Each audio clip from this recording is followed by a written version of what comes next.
हुस्न का जलवा बिका।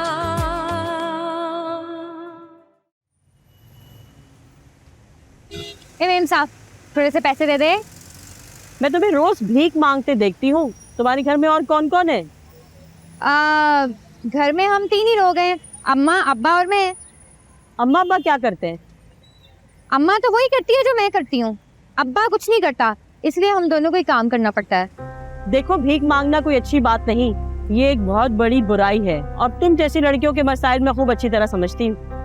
ये उम्र भीख मांगने की नहीं, ये उम्र अय्याशी की है। क्यों इन सड़कों पे भीख मांग मांग के इस उम्र को और जवानी को जाया कर रही हो? शौक से थोड़ी ना कर रही हूँ मेम साहब, और कोई काम धंधा भी तो नहीं है ना, जब से होश संभाला यही कर रही हूँ। अगर तुम चाहो तो तुम्हारे लिए मेरे पास एक बहुत अच्छा काम है, लेकिन इसमें तुम्हारी रजामंदी चाहिए होगी। इस काम के लिए तुम्हें अपना जहन बनाना पड़ेगा।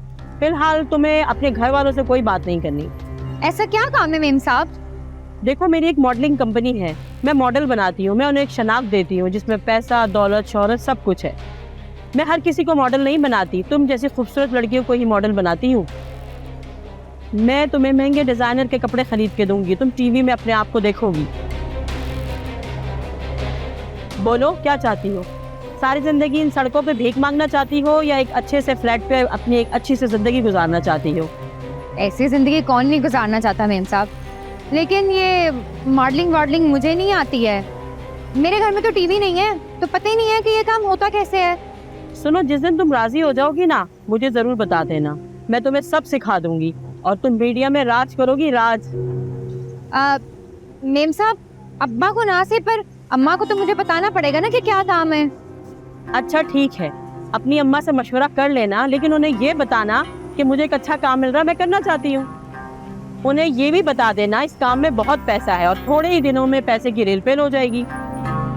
तुम तो शायद किसी गरीब बस्ती में रहती हो ना, और थोड़े दिनों की बात है, मैं तुम्हें वहाँ से शिफ्ट करके किसी फ्लैट पे ले जाऊंगी और देखना चंद दिनों में किस तरह तुम्हारी जिंदगी बदल जाती है। ठीक है मेम साहब, अगर ऐसी बात है ना तो मैं अपनी अम्मा से बात कर लूंगी और इन्हें मना भी लूंगी। अच्छा, ये मेरा कार्ड रख लो। वैसे तो मैं यहाँ से रोजाना गुजरती हूँ, अम्मा को राजी करने के बाद मुझे जरूर कॉल करना। इसके बाद मैं तुम्हें स्टूडियो लेके जाऊंगी और महंगे महंगे कपड़े पहना के तुम्हारा बहुत अच्छा फोटो सेशन करवाऊंगी। मैं तुम्हें बड़े बड़े काम दिला दूंगी और फिर तुम इस जिंदगी को कभी पलट के देखोगी भी नहीं। बहुत शुक्रिया मेम साहब, आप है ना बहुत अच्छी हैं, आप तो ना फरिश्ता बन के आई हैं मेरे लिए। मैं अम्मा से कल ही बात करके ना आपको बता दूंगी। अपना ख्याल रखना, फिर मिलते हैं।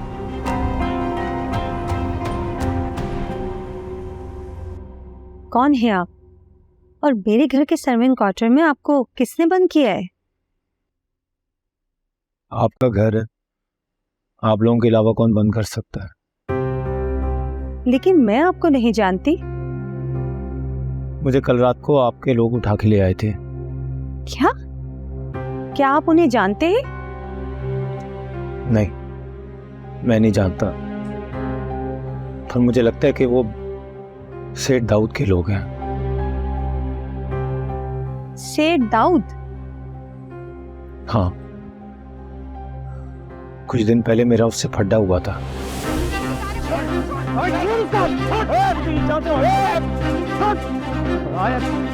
सिग्नल पे एक भीख मांगने वाली लड़की को उसने छेड़ा तो उससे बर्दाश्त नहीं हुआ। तो बताऊंगा मैं तेरी औकात। जाते हुए उसने मुझे धमकी दी। मेरे ख्याल से उसी के लोग मुझे उठाकर यहाँ लाए थे।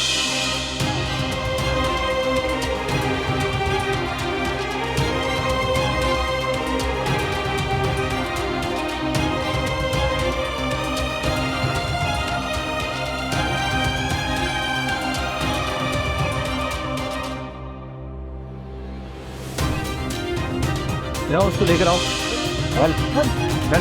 कौन है तुम लोग? हाँ अभी बताते हैं। हाँ जी लेकर आए। कौन है तुम लोग? हाँ अभी बताते हैं हम कौन है। अरे कौन मुझे कौन पीछा दो।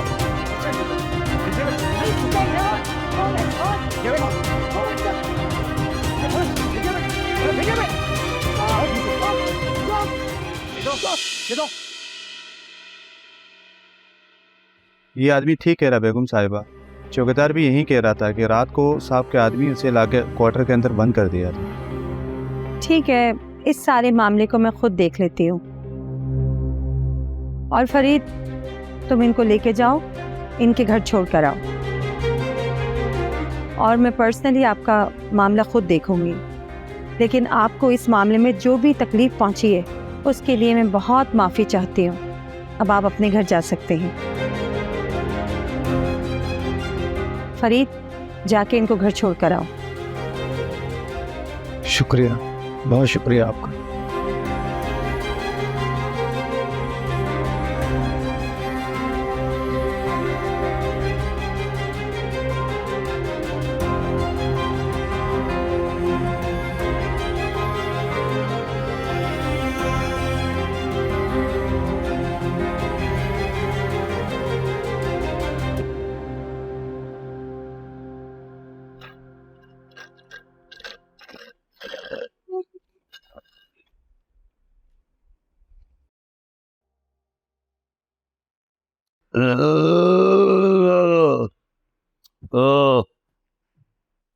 माशाल्लाह आपकी बेटी बहुत खूबसूरत है।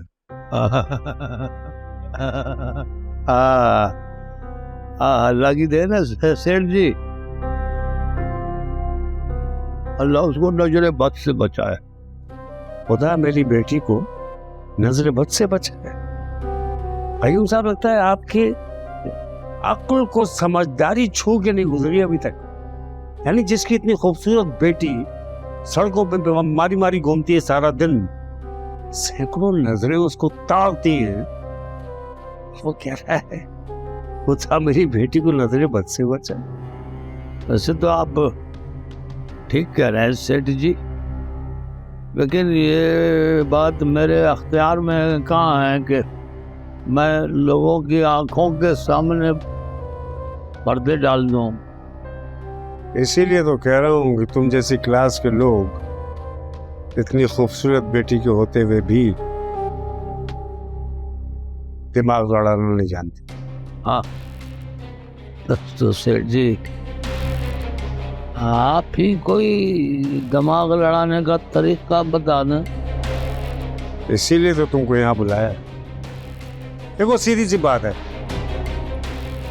मुझे तुम्हारी बेटी पसंद है। मैं भी उस सैकड़ों लोगों में शामिल हूँ जो तुम्हारी बेटी को देख के अपने दिल पर काबू नहीं पा सकते। इसलिए मैं तुम्हारी बेटी से शादी करना चाहता हूँ।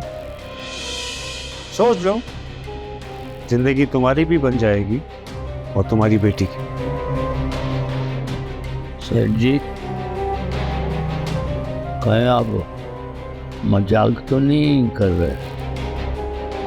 तुमसे मजाक करके मैं अपना कीमती वक्त जाया करना नहीं चाहता।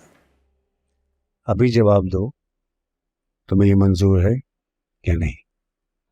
सर जी, ये तो सब ठीक है, लेकिन ये तो आप जानते हैं कि राबी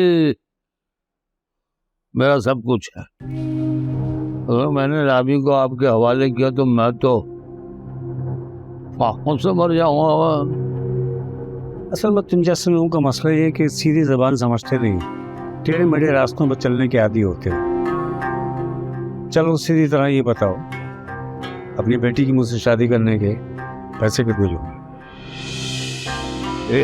ये हुई ना मतलब की बात। पैसों की बात सुनते ही अकल आ जाती है तुम लोगों को। क्या करें सेठ जी, पैसा ही अब तो इंसान से ज्यादा कीमती है। पता है सेठ जी, राबे मेरी बेटी है और मुझे अपनी जान से ज्यादा अजीज है। उसकी शादी का नजराना मैं 50 लाख रुपए लूं। उसकी शादी का नजराना मैं 50 लाख रुपए लूं। बावले हो गए हो क्या? अपनी बेटी की शादी कर रहे हो या उसका सौदा कर रहे हो? ये मेरी बेटी की शादी का नजराना है सेठ जी। तो फिर ठीक है, अपनी बेटी को अपने पास रखो, लेकिन एक बात मेरी सुन लो, तुम्हारी बेटी का और एक टैक्सी ड्राइवर का चक्कर चल रहा है और इस बात की अभी तक तुम्हें हवा भी नहीं लगी होगी। मैं तुम्हें 25 लाख रुपए देने के लिए तैयार हूं। अगर तुम अपनी बेटी की शादी करना चाहते हो तो बोलो, वरना ये कि तुम्हारी बेटी किसी के साथ भाग जाएगी या उसे कोई भगा ले जाएगा, तब तुम इन 25 लाख रुपयों से भी हाथ धोगे।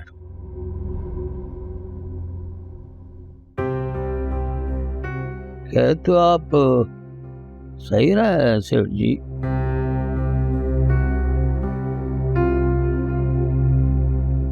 तो फिर देर किस बात की?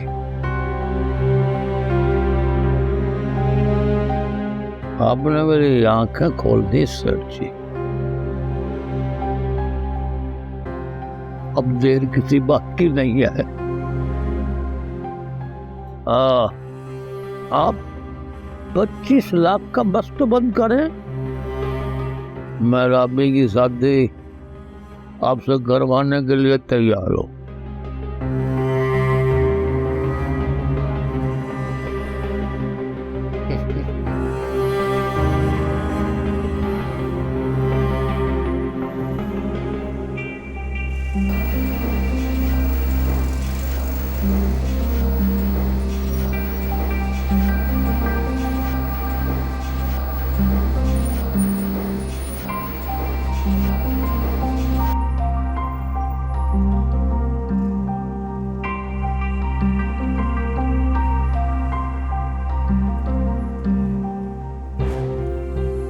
ए बेटा, बात सुन।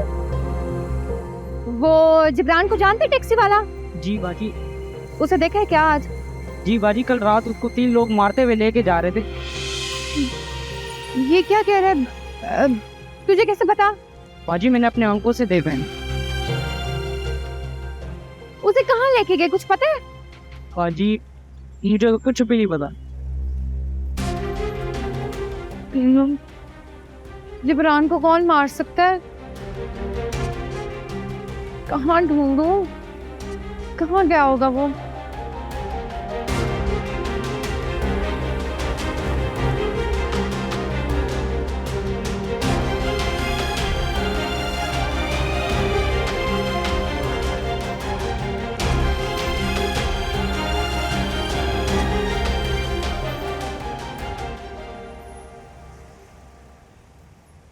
के नीचे बैठ जाती हूँ, गर्मी बहुत लग रही है आज तो।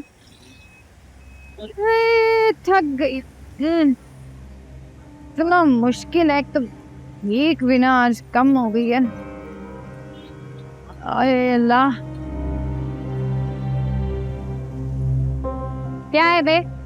चल निकल यहाँ से।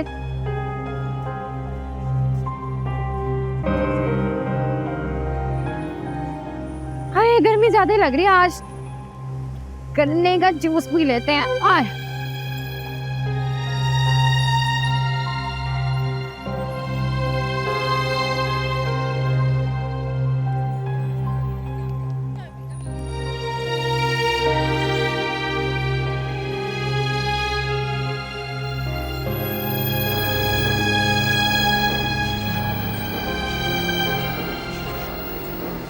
ए भैया, एक गिलास गन्ने का जूस देना।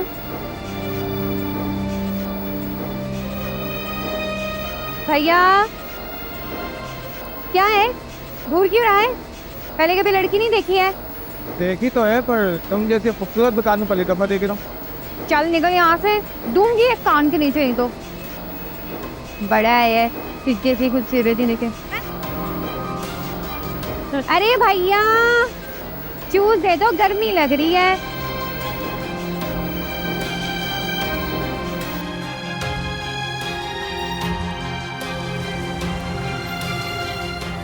एक बात कहूं, तुम जब से मेरी जिंदगी में आई हो ना, बिलीव भी मेरे सारे मसले खत्म हो गए। और I feel like I am the luckiest guy in this universe. क्या हुआ? तुम एक मिनट, मैं करता हूँ। खैरियत तो है? तुम मेरी किसी बात पर रिस्पॉन्ड नहीं कर रही।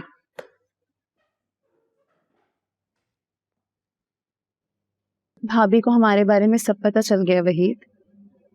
तो ये समझ नहीं आ रहा कि हमारी जासूसी कर कौन रहा है। और अब्बा वो तो मेरे हर काम में रोड़े अटका रहे हैं। तो शुक्र है कि अम्मी की डांट और फिर तबीयत ख़राब की वजह से अब्बा आज मुझे सुबह यूनिवर्सिटी छोड़ने नहीं आए, वरना वो तो अब मुझे हर दिन खुद ही यूनिवर्सिटी छोड़ने आ रहे हैं और खुद ही वापसी ले रहे हैं। मुझे कुछ समझ नहीं आ रहा। तुम्हारी हर बात सही है, लेकिन मेरी समझ ही नहीं आ रहा मैं क्या करूं। अगर अब हमने कुछ नहीं किया तो हम दोनों सिर्फ हाथ मलते रह जाएंगे। मेरे हाथ से सब आहिस्ता आहिस्ता निकल रहा है वहीद। तुम्हें बताया तो था मेरा हाथ पैसों में तंग है, वरना मैंने तो फैसला कर लिया था कि इन सख्तियों का मुकाबला करने से बेहतर है कि हम भाग के शादी कर लें। भागना आसान है, लेकिन जिंदगी गुजारनी बहुत मुश्किल। ये बात तुम बिल्कुल ठीक कह रहे हो, लेकिन क्या तुम ये चीज़ नहीं देख रहे कि ना हम सही से मिल सकते हैं, ना हम फ़ोन पे बात कर सकते हैं। सब कुछ बहुत मुश्किल हो रहा है वहीद। मैं जानता हूँ, मैं बस उस दिन का इंतज़ार कर रहा हूँ कि मेरे पास कुछ पैसे आ जाएं तो दूसरे ही दिन ये शहर छोड़ दूँ। मेरे घर के भी हालात बहुत ज़्यादा तंग है, वरना नहीं कुछ कर लेती। वैसे अगर भागना हो तो उसके लिए कितने पैसे रिक्वायर्ड होंगे? जितने ज़्यादा हो सके, कम से कम 1 या 2 लाख। बहुत ज़्यादा है वहीद। 2 लाख तो मैंने अपनी पूरी ज़िंदगी में कभी इकट्ठे देखे भी नहीं है। मैं कहाँ से करूँगी अरेंज? क्या घर में कोई ऐसी चीज़ नहीं जिसको बेच सके? भाभी का जेवर है, लेकिन वो इतनी चालाक है ना कि उन्होंने सारा जेवर अपनी अम्मी के घर रख दिया है। और तुम्हारी अम्मी का जेवर? उससे तो हमारा घर बना है। इसका मतलब कोई दूसरा आसरा नहीं है।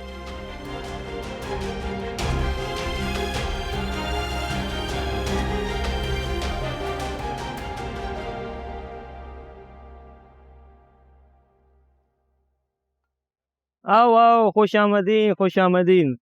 और यार तुम किधर गुम हुए हैं? हम तो परेशान हो गया था कि हमारा राबी कहीं हमसे नाराज तो नहीं हो गया। ऐसी बात नहीं है खान, मैं ना वो जिब्रान के बारे में पूछने आई थी। मैंने सुना है कि कल रात उसको कुछ लोग उठा के लेके गए हैं, तुम्हें पता है? और यार बहुत बुरा किया उन्होंने हमारा दोस्त के साथ, बहुत मारा उसको। कुछ लोगों ने उसका पीछा किया था मगर नहीं मिला उसको। तो तुम लोगों ने पुलिस में रपट नहीं कराई? वो तो इतना अच्छा दोस्त है तुम लोगों का, मुझे भी नहीं बताया, मैं चले जाती। राबी ये तो हमारा कसूर है कि हम तुमको नहीं बता सका, मगर खुदा कसम हम होटल में इतना मसरूफ होते हैं हम जिब्रान के वास्ते कुछ न कर सके। ए छोटू, बात सुन, तुझे जिब्रान के बारे में पता है ना? जी अभी अभी शेरू आया था जिब्रान की टैक्सी ले जाने। कहाँ? उसके घर। क्यों? जिब्रान को किसी ने मारा है, वो घर पर ही है। तुम्हें उसके घर का पता है? हाँ। खान, मैं इस छोटू को अपने साथ जिब्रान के घर ले जाऊं? वो पता नहीं किस हाल में होगा। ठीक है बेफिक्र हो के हमारे बच्चों को ले जाओ। बहुत शुक्रिया, चल छोटू।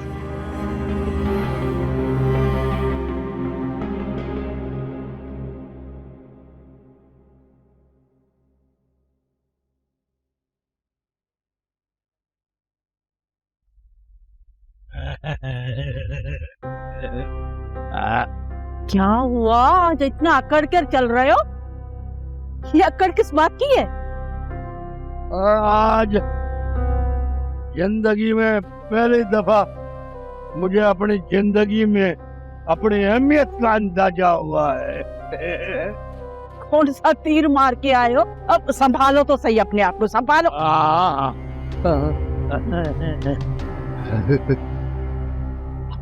पता तो चले, पता नहीं कौन सा तीर मार के आया, इतनी अक्कड़। बड़ा गुरूर है तुझे।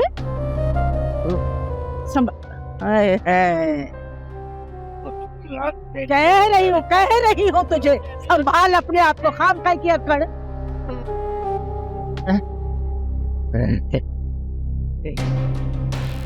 क्या हुआ? कहाँ गया था? सेठ दाऊद ने बुलाया था मेरे को। सेठ दाऊद ने वो 2-3-4 बड़ी बड़ी कंपनियां चला रहा है। वो नौकरी पर रख लिया क्या तुम्हें? भाड़ में जाए नौकरी, भाड़ में जाए। अब तो मैं खुद लोगों को नौकरियां दूंगा। अपनी औकात देखी है। औकात बदलने में कितनी देर लगती है? बस जरा दिमाग चलाना पड़ता है। समझी? मतलब की बात और असल बात अब सुनो। जो सेठ दाऊद है ना, वो हमारी बेटी को पसंद करने लगा है। हाँ, उसने रिश्ता मांगा है हमारी बेटी राबी का। और उसके बदले 25 लाख हमको मिलेंगे। हमारी बेटी की जिंदगी भी संवर जाएगी और हम भी ठाठ से ऐश की जिंदगी गुजारेंगे, ऐश की जिंदगी गुजारेंगे। बस कर, ज्यादा नहीं बोल, ज्यादा नहीं बोल। अपनी बेटी का सौदा करके आया है, तुझे सोचने के लिए जरा भी वक्त नहीं मिला। तू अक्ल से इतना कोरा हो चुका है। चल, तुम को ताने देने की बीमारी हो गई है। हाँ, अरे बेवकूफ, मैं कोई अपनी बेटी को बेचने जा रहा हूँ? मैं तो शादी कर रहा हूँ उसकी। अरे ये 25 लाख रुपए तो उसकी शादी का नजराना है, नजराना नजराना। मैं तेरी और सेठ की चालाकियों को अच्छी तरह समझती हूँ। ये जो रिश्ता तू करवा रहा है ना, ये किसी कीमत में नहीं होगा, नहीं करवाऊंगी मैं। मेरी जिंदगी के कुछ फैसले ऐसे भी होते हैं जिन्हें मैं किसी कीमत पर बदलने की कोशिश नहीं करता, और ना ही बदलने वालों को बर्दाश्त करता हूँ। तो तू मेरी बात समझ रही है ना? राबी मेरी बेटी है और उसकी जिंदगी के बारे में फैसले करने का अख्तियार भी मेरे को है। और अगर तूने रुकावट बनने की कोशिश की ना, तो मैं तुझे धक्के दे के निकाल दूंगा। हाँ, जब ठोकरे खाएगी ना, जमाने भर की ठोकरे खाएगी, तब जो है एहसास होगा तेरे को।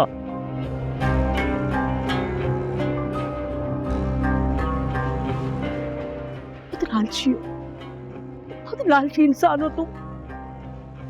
अपना मतलब हासिल करने के लिए कुछ भी कर सकते हो। अंधे हो गए हो तुम, क्या हो गया तुम्हें? तो जबान चलाने की जरूरत नहीं है। मैं अच्छा बुरा खुद बेहतर समझता हूँ। अपनी बेटी की शादी करने जा रहा हूँ कि बेचने नहीं जा रहा हूँ, बेचने नहीं जा रहा हूँ। नहीं, हाथ जोड़ती हूँ, बस कर, तुम्हारा मत कर, हाथ जोड़ती हूँ, नहीं, उठा नहीं, चल,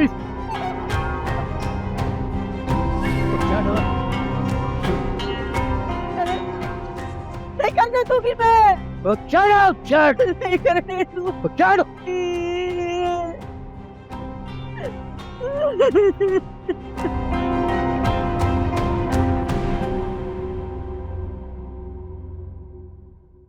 नायला, मैंने तुम्हें कहा था कि मेरा ये जोड़ा इस्त्री कर देना, और तुम यहाँ पे बैठ के टीवी देख रही हो। मेरी बात की कोई अहमियत है इस घर में या नहीं? मैंने कब कहा कि आपके इस घर में कोई अहमियत नहीं है? और जहाँ तक बात रही इस्त्री की, आपको नहीं नजर आ रहा सुबह से पूरे घर की सफाई कर रही हूँ मैं? आपको अपने जोड़े की इस्त्री ही पड़ी है। अरे बीबी, काम छोड़ के अगर तुम मेरे एक जोड़े पे इस्त्री कर देती तो कोई कयामत ना आ जाती। मुझे कहने से अच्छा था कि आप खुद कर लेती, या फिर अपनी लाडली बेटी को कह देती सुबह। तुम्हारी जबान कुछ ज्यादा ही नहीं चलने लगी है? किसी को खातिर में ही नहीं लाती हो तुम? पहले अपनी जिम्मेदारियों को समझो, फिर बात करो। देखिए अम्मी, मैं काम खाब से झगड़े के मूड में नहीं हूँ। और जहाँ तक बात रही जिम्मेदारियों की, तो एक बात ना याद रखें, मैं इस घर में बहू बन के आई हूँ, किसी की नौकरानी नहीं। हद है तुमसे भी। जो अपने घर से सबक पढ़ के आई हो ना, वही यहाँ दोहरा रही हो हमारे साथ। अल्लाह का लाख लाख शुक्र है अम्मी, मेरे माँ बाप ने ना मेरी बहुत अच्छी तरबियत की है। आपकी बेटी की तरह मेरा चक्कर नहीं चल रहा किसी के साथ। आपको तो पता ही नहीं है आपकी बेटी बाहर जाके क्या क्या गुल खिलाती फिरे, किसके साथ ताल्लुकात है, कहाँ डेट मारती है। कभी आपको मौका मिला कि आपने अपने गिरबान में झांका हो? जब देखो मेरे पीछे लगी रहती है। मेरी मासूम बच्ची पे तुम इतना बड़ा इल्जाम लगाओगी? ऐसा तो मैं कभी सोच भी नहीं सकती थी। ठहर जा, शहजाद को आने दो, उससे कहती हूँ तुम्हारा कहीं और बंदोबस्त करे। हमारा गुजारा तुम्हारे साथ बिल्कुल नहीं हो सकता, बहुत मुश्किल है। सारा दिन मैं इस घर में काम करती हूँ, फिर भी मेरी कोई कदर नहीं है। जिस दिन आपकी बेटी आपकी इज्जत की धज्जियां उड़ाएगी ना पूरे मोहल्ले में, उस दिन आप लोगों के होश ठिकाने आएंगे। जा रही हूँ मैं ये घर छोड़ के। शहजाद आके मेरे पाँव पड़ेगा ना, तब भी इस दरवाजे पे कभी नहीं वापस आऊंगी।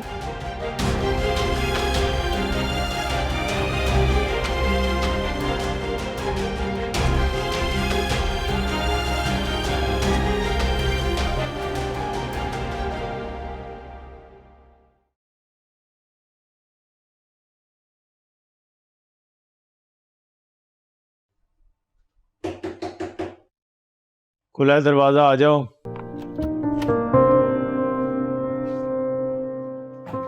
अरे बैठे रहो।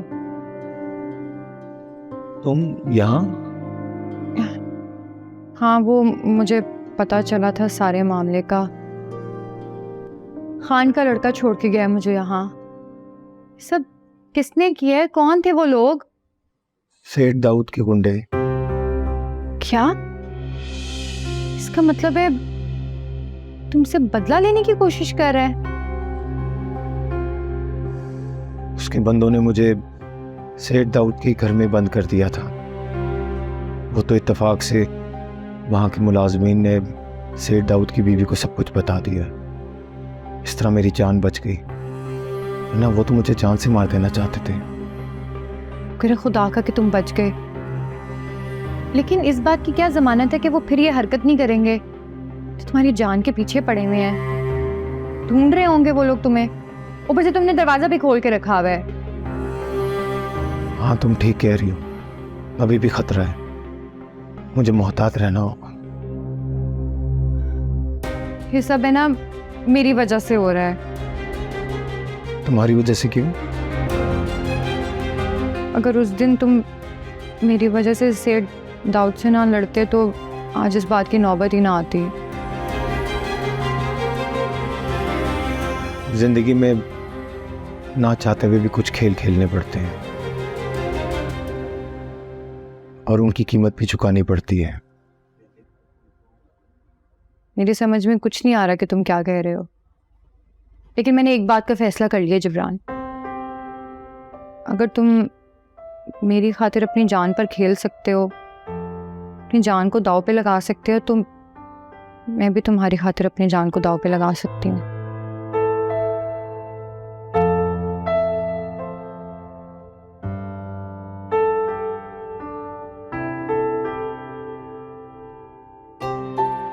पानी पियोगे? हाँ। किचन कहाँ है? सामने है। मैं लेके आती हूँ।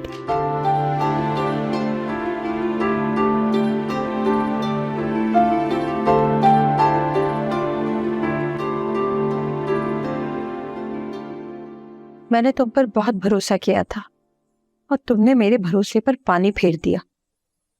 आखिर तुम्हारी जिंदगी में ऐसी कौन सी कमी रह गई थी जिसे मैंने पूरा ना किया हो?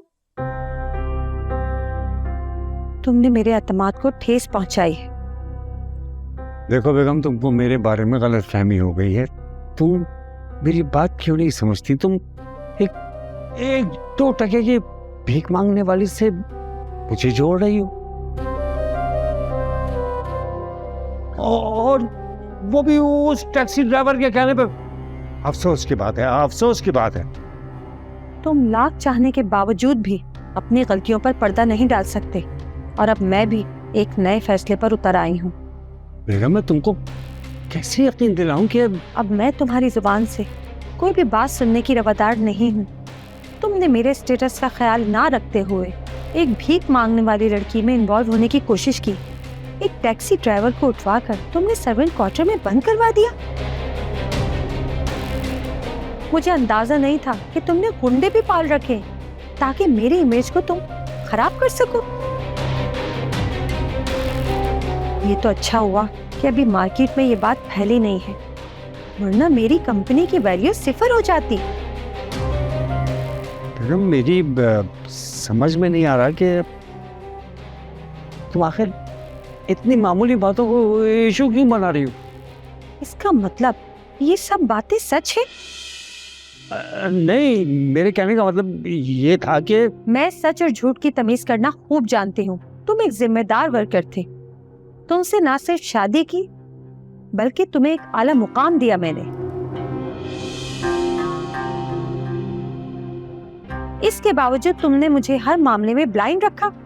ये तमाम इख्तियारात मैंने ही तुम्हें दिए थे और मैं ही तुमसे छीन रही हूँ। अब तुम्हारे पास कोई भी अथॉरिटी नहीं है। बेगम अगर तुमने ऐसा कर दिया तो मैं ब्लड प्रेशर का मरीज बन जाऊंगा। मुझे इस बात से कोई कंसर्न नहीं है। फिर मैं तुम्हारा शौहर हूँ। अगर मुझसे कोई गलती हो गई है तो गलती इंसान से ही होती है। आखिरी गलती समझ के माफ कर दो। अब तुम्हारी कोई भी गलती की तलाफी नहीं है। तुम्हें सजा भुगतनी पड़ेगी, समझे? तो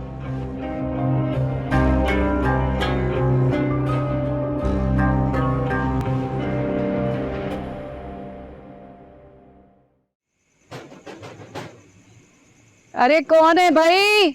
आ रही हूँ, सब्र करो। तौबा।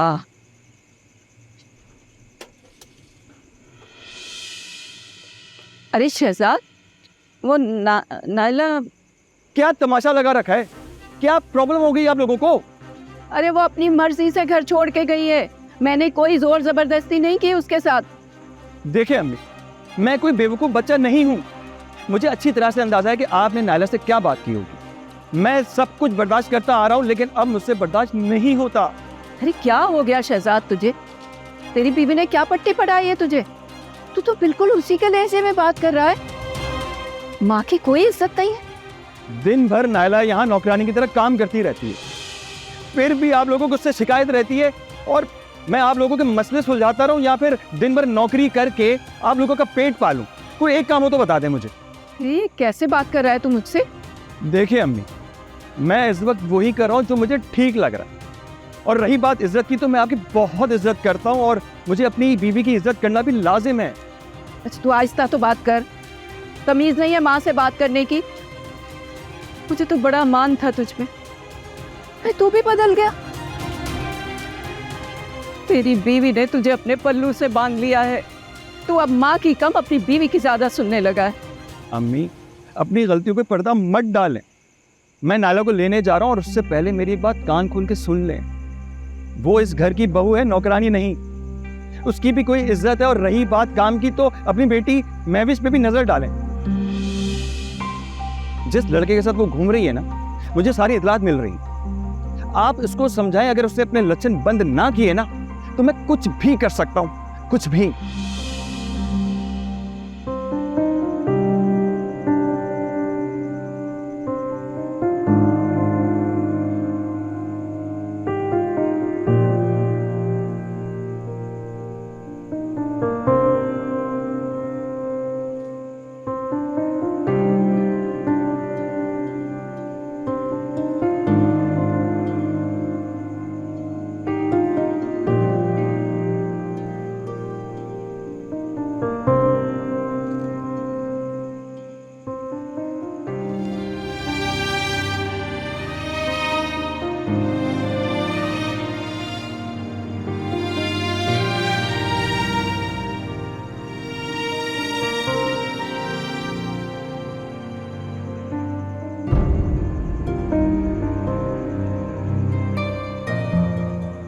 तू क्या कह रही है अम्मा?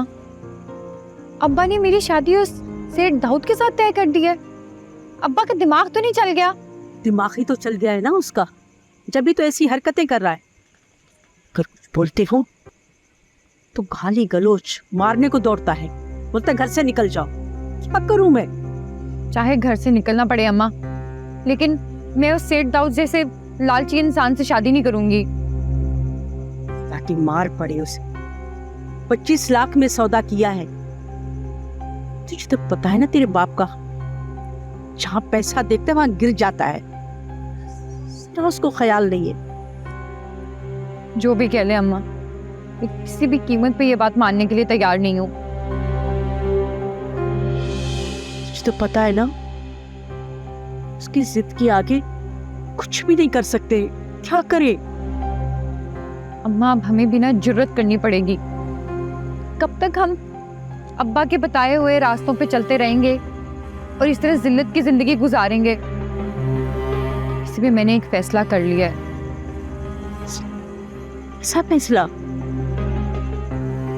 देख अम्मा, तू तो जानती है ना कि मैं तुझसे कुछ भी नहीं छुपाती। मैंने अपनी शादी का फैसला खुद कर लिया है। मैं तुझे बताना चाहती थी मगर आखिर कौन है वो? जिब्रान नाम है उसका अम्मा। टैक्सी चलाता है। टैक्सी चलाता है?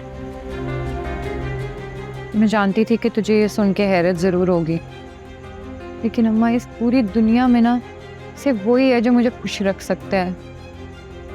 उसी ने मुझे सेठ दाऊद जैसे लोगों की बुरी नज़रों से बचा के रखा हुआ है, और इस दुनिया में वो बिल्कुल अकेला है अम्मा। उसके आगे पीछे कोई भी नहीं है? नहीं अम्मा, वो बस अकेला है।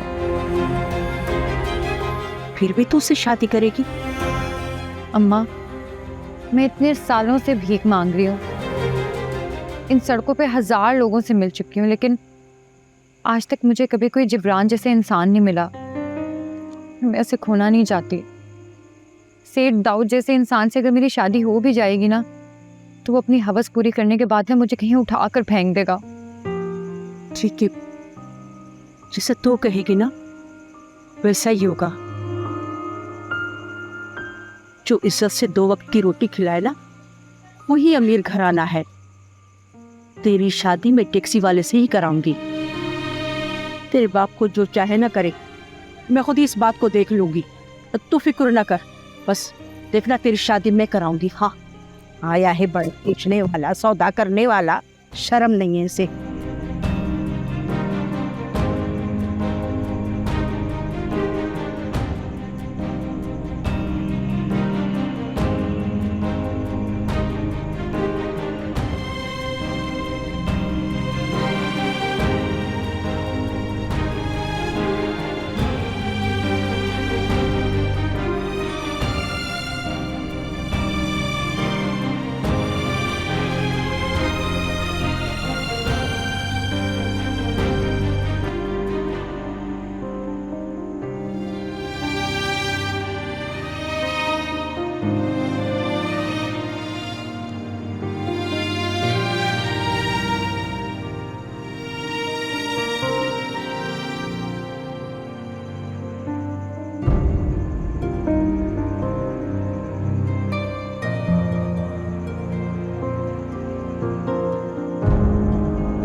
भाई आज घर का माहौल में इतना सन्नाटा क्यों है?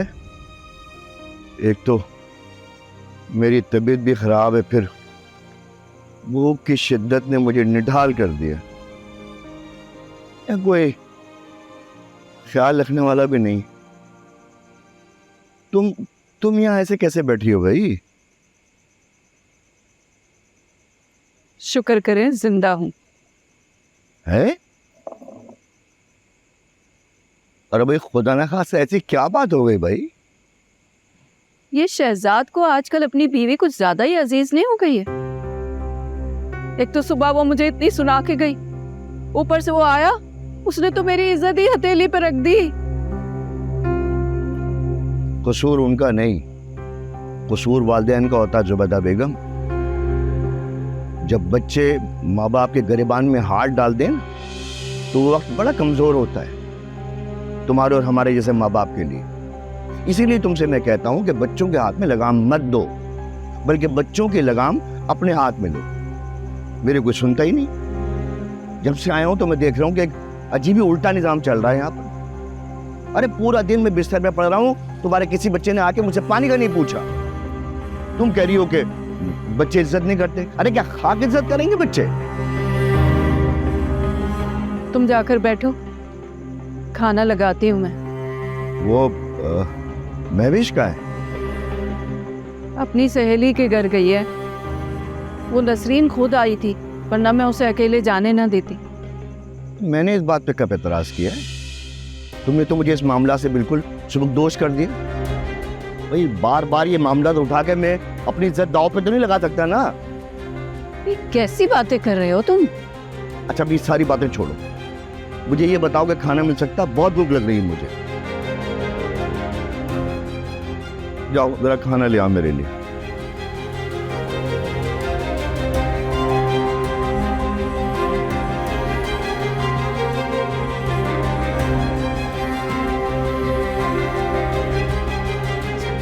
मैं तुम्हारे घर वालों की असलियत देख चुकी हूँ, सभी खुद घर से। चलो ऐसा ही सही, प्लीज गुस्सा थोक दो। मैं अम्मी से बात कर चुका हूँ, नेक्स्ट टाइम तुमसे इस तरह से फजूल बात करने की किसी की जरूरत नहीं होगी। ये बात मुझसे इससे पहले भी कई मर्तबा कर चुके हूँ, लेकिन तुम्हारे घर वालों को इस पे अमल करने की हाजत नहीं। अच्छा प्लीज ना आखिरी दफा माफ कर दो, सबकी तरफ से मैं माफी मांगता हूँ। देखो शहजाद, मुझे बार बार तंग मत करो। एक दफा कह दिया ना मेरी माँ के साथ नहीं रहना, तो समझा करो। तो तुम ये चाहती हो कि तुम इधर रह लो और मैं उधर? तो तुम भी यहीं रह लो, तब तक कोई किराए का मकान भी मिल जाएगा। किराए का मकान तो मिल जाएगा, लेकिन मेरी सैलरी बहुत कम है नायला, मैं मकान अफोर्ड नहीं कर सकता हूँ और ना ही अलग रह सकता हूँ। तो ठीक है, तब तक हम अम्मी के पास रह लेते। नायला, तुम्हें ये एहसास भी नहीं कि मेरा यहाँ रहना मुनासिब नहीं, और तुम्हें अच्छी तरह से पता है कि वो घर भी मेरी सैलरी से चलता है। समझा करो ना, आखिर तुम लोग मुझे क्यों सजा दे रहे हो? ये बात तुम जाकर अपनी माँ से पूछो। मैं ये बात अम्मी से कह चुका हूँ, अब तुम जल्दी से घर चलने की तैयारी करो। मैंने कहा ना, मुझे किसी कीमत पे वहां वापस नहीं जाना। जिस वक्त मेरा मूड बना चली जाओ। मतलब ये तुम्हारा आखिरी फैसला है? हाँ, यही समझो।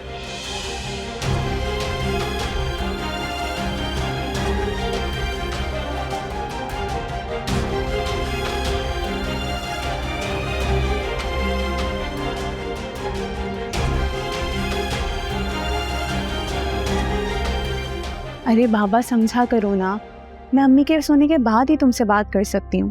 पहले अम्मी को 2 टैबलेट्स देती थी नींद की, और आज 3 देने के बाद भी उनको नींद नहीं आई।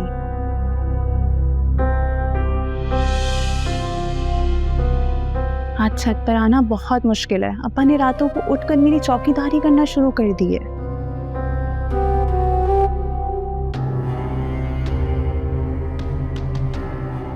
छाना भी 2-3 दिन सब्र कर लो, फिर ये सारे मामला हल हो जाएंगे तो हम दोनों छत पे मिला करेंगे दोबारा से। हाँ छाना, चलो अब मुझे नींद आ रही है और तुम भी सो जाओ, और फिर बाद में बात करते हैं, सही है?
सलालेकुम।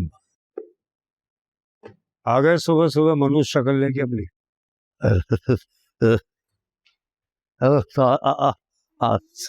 सेठ जी, आपने तो सुबह सुबह दर्शन कराने को कहा था।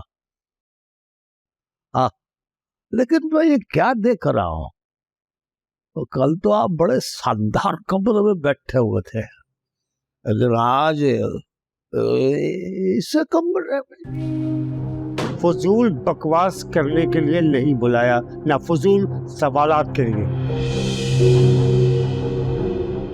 अपने काम से काम रखो। माफी चाहता हूँ सेठ जी। तो फिर आपने शादी के बारे में क्या फैसला किया? देखें, बारात लेके कब आ रहे हैं आप?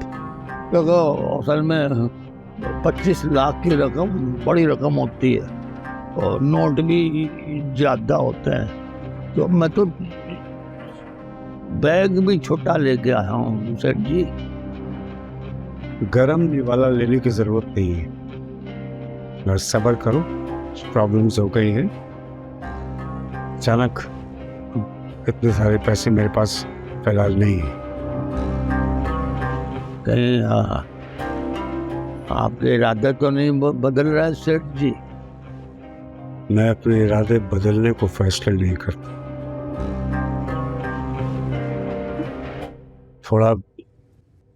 थोड़ा इंतजार कर। तो फिर कब मिलेंगे पैसे? सब्र कर, कह तो रहा हूं कि सब्र कर। तो कितना सब्र करूं? 1 घंटा, 2 घंटे, 3 घंटे? जब तक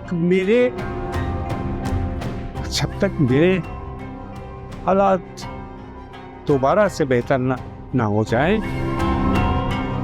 सब्र कर। इसका मतलब है कि आप भी एक दिन बाद कंगाल हो गए। मैंने कहा ना, उल्टी सीधी बातें मत कर।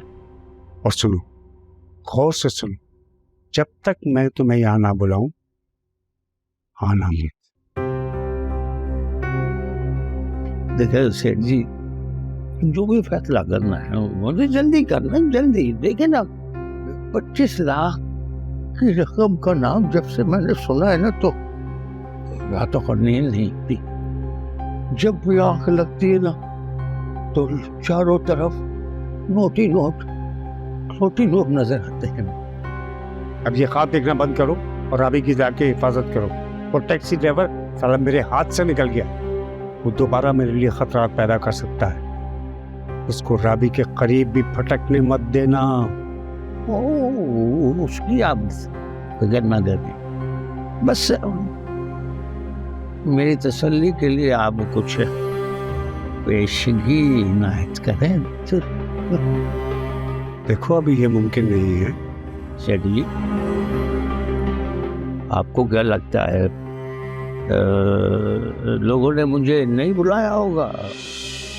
है? अरे जैसे आपने बुलाया, लोगों ने बुलाया। मेरी बेटी है इतनी खूबसूरत, सबकी नजरें जो है ना वो उसी पर जमी हुई है। ज्यादा बकवास मत करो। फिर 10-20 हजार रुपये रखो फिलहाल। ये रख लो फिलहाल।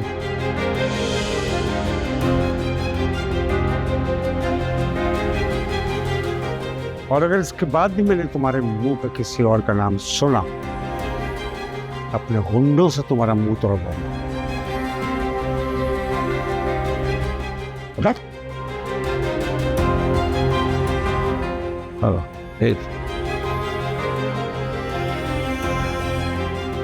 सेठ जी। हाँ जी, सलाम वालेकुम। बहुत सिंगड़ा बनता है। बेटी की शादी किसी और से करवाएगा। मेरा नाम पिता होता है।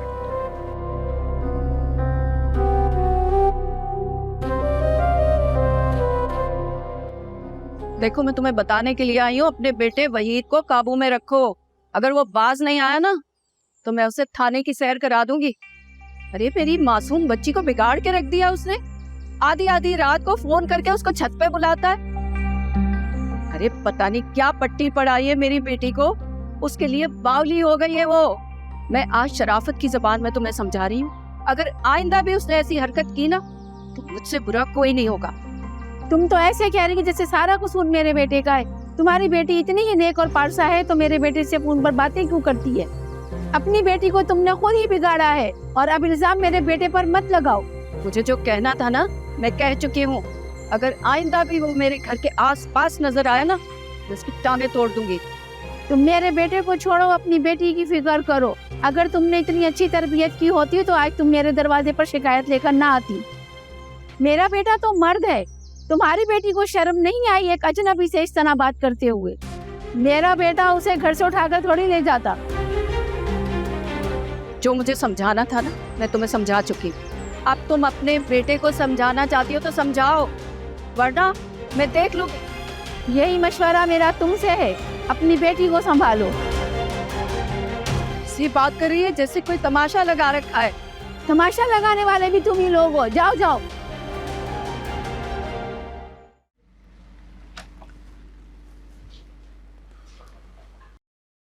अब कैसी तबीयत है? बेहतर है पहले से। बैठो। लग भी रही है तबीयत अच्छी।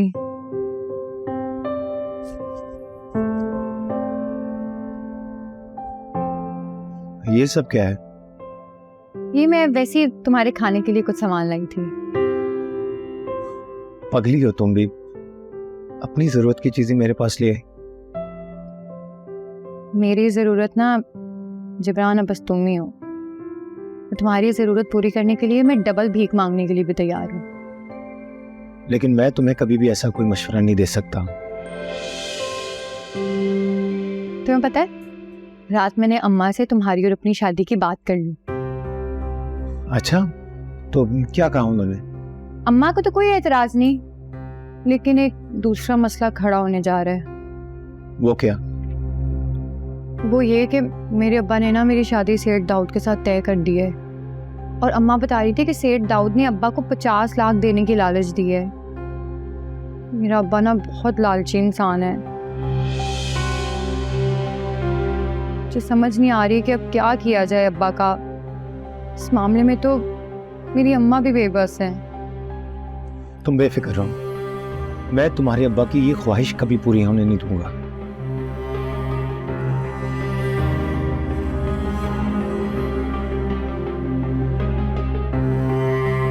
क्या देख रही? सेठ दाऊद का घर और उस घर के कमरे इस कमरे से तो कई गुना बड़े और खूबसूरत होंगे ना? हाँ, वो बंगले में रहता है। लेकिन उन बड़े बंगलों के कमरों से भी ज्यादा मुझे ये कमरा अजीज है। मैं इस कमरे में अपनी पूरी जिंदगी तुम्हारे साथ गुजार सकती हूँ। मुझे पता है कि सेठ दाऊद ने वो 50 लाख मुझसे शादी करने की कीमत नहीं दी, बल्कि वो अपने इंतकाम की आग को बुझाना चाहता है।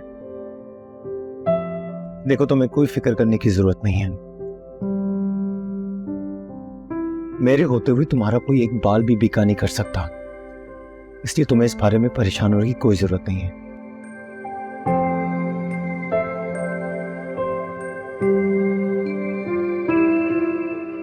मैं ये लेके आती हूँ।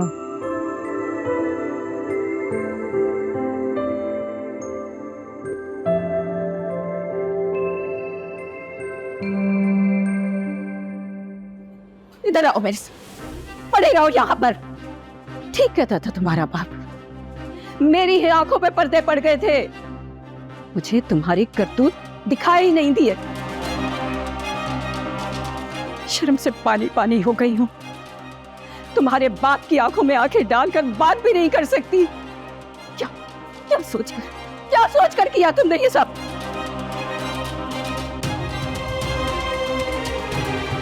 मुझसे शादी करना चाहते हैं, इज्जत से अपने घर लेके जाना चाहते हैं, इसमें बुराई क्या है? या फिर शादी करना चाहते? शादी इस तरह करते हैं, आधी आधी रात को उससे फोन पे बातें करना, खुलेआम उसकी बाइक पे बाहर घूमते फिरना, आधी आधी रात को छत पे जाके उससे बातें करना, इस तरह शादी करते हैं। हैविश, तूने तो मुझे किसी को मुंह दिखाने लायक नहीं छोड़ा। मेरी नाक कटवा दी तूने। तुम यहाँ से उस वक्त तक बाहर नहीं आ सकती जब तक मैं ना चाहूं। प्लीज ऐसा नहीं करें अम्मी, खुदा के लिए प्लीज ऐसा नहीं। ये तुम्हारी गलतियों की बहुत कम सजा है। अभी तो ये फैसला करना है कि तुम यूनिवर्सिटी जाओगी या नहीं?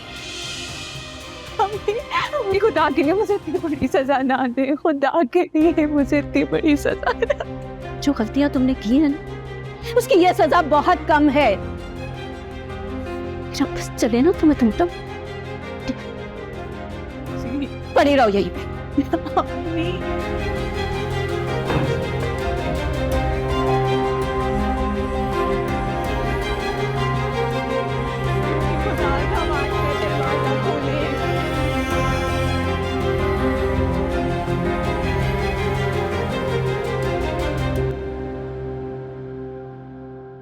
भाई पानी अभी भी सर से नहीं गुजरा।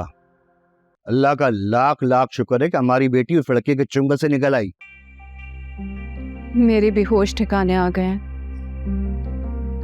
रज़ा, उसने महविश को शादी का आसरा दिया था। अरे भाई, इस किस्म के लड़के जो होते वो लड़कियों को शादी की आड़ में फंसा लेते, फिर उनके साथ नाजायज ताल्लुकात पैदा कर लेते। रज़ा, मुझे तो ये सोच के घबराहट हो रही है कि अगर ये बातें हमें दूसरे लोगों से सुनने को मिलती तो हमारा तो घर से बाहर कदम रखना मुहाल हो जाता। तुम सही कह रही हो। ये लोग जो हमारी इज्जत करते हैं ना, यही हमारी तरफ उंगलियां होता।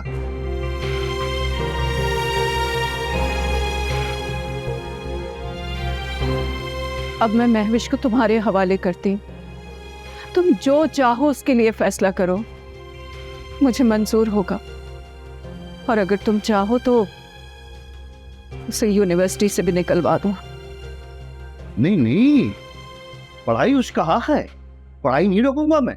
लेकिन एक बात है, उसके यूनिवर्सिटी जाने और आने में मैं उसके साथ हूँ, और घर आने के बाद एक कदम भी वो बाहर नहीं निकाले। तो इनको आगे तुम्हारी देखो, बच्चों को जो है थोड़ा सख्ती करनी चाहिए ताकि उनकी अकल ठिकाने आ जाए। अब वो महिला आ गई, वो वापस आने के लिए नहीं गई। हाँ ठीक है ना भाई, छोटी मोटी बातें तो होती रहती, तो इतना तो बर्दाश्त करना पड़ेगा ना उसको। अगर उसमें बर्दाश्त होती तो एक छोटी सी बात पे झगड़ा करके वो इस तरह माँ बाप के घर ना चली जाती। बातें करते हैं।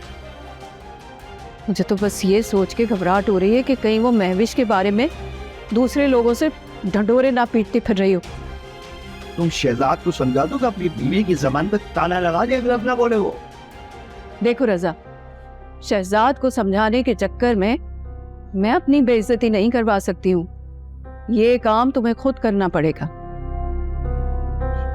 ठीक, आने दो रात को, मैं साफ कह दूंगा उसको। भाई अपनी बीवी को तुम समझा दो, जो बात भी हो रही है वो घर की चार दीवारी के अंदर रहना चाहिए, बाहर नहीं निकलना चाहिए बाहर। ठीक, मैं कहता सही थी।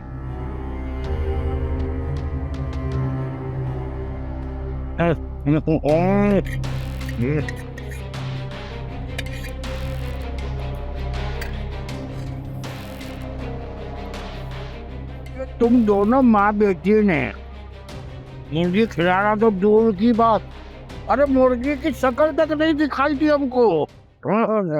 देख, ये मुर्गी खा रहे मुर्गी ही। ओ हमारे आज के दिन शुरू हो गए। कहीं तूने उस बंदे से पैसे तो नहीं लिए? आम का आम, ये गुठलिया गिनने की गलती मत करियो वरना आम से भी जाएगी। बहुत बड़ी गलती कर रहे हो कयूम, तुम बहुत बड़ी गलती कर रहे हो। वो बेचारी सारा दिन भीख मांगती है, ये जिल्लत उसके लिए कम है? ऊपर से तुम उसे जहन्नुम में धकेल रहे हो। खुदा का वास्ता है, देख कयूम मुझे सच सच बता, तू हम माँ बेटी पर कब तक जुल्म करता रहेगा? बेटी बैठ बैठ। क्या बात है, आजकल तू घर में बहुत देर से आ रही है? महंगाई ज्यादा होने की वजह से ना भीख नहीं मिल रही है, इसलिए ज्यादा देर लगानी पड़ती है वहां पे। और ज्यादा पाने बाजी ना कर मेरे से, मेरे को पता है मुखबरी होती है, बताते हैं लोग मेरे को। एक टैक्सी ड्राइवर है, उसके साथ तो उसकी हमदर्दी करती फिर रही है।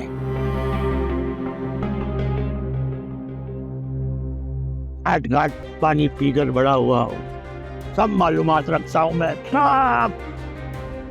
और उस लड़के से दूर रखना, मतलब फिर मेरे को कोई बंदोबस्त करना पड़ेगा। तेरी माँ ने बता दिया होगा तो सेठ दाऊद से मैं तेरी शादी पक्की कर चुका हूँ, अब पैसे भी ले चुका हूँ मैं। ये तो कैसे कर सकता है अब्बा? मेरे से पूछे बगैर, मेरी मर्जी जाने बगैर सेठ दाऊद जैसे बुरे इंसान के साथ मेरी शादी कैसे करवा सकता है तू? मैं तेरा बाप हूँ तेरा। मैं कोई भी फैसला किसी वक्त नहीं कर सकता हूँ, समझी तू कि नहीं समझी? ये हक ना सिर्फ उस बाप को हासिल है जो हलाल की कमाई लाके अपनी औलाद को खिलाए। तेरे जैसे बाप के लिए नहीं है यह हक जो बेटी की भीख पे पल रहा है। और वैसे भी तूने किया क्या है मेरे और अम्मा के लिए? अच्छा, तू अब अपनी माँ की तरह जाने देने लगी है मेरे को, है? अगर तूने आज के बाद ऐसी कोई बात मेरे लिए मुंह से निकाली तो तेरी जबान खींच के काट के फेंक दूंगा मैं।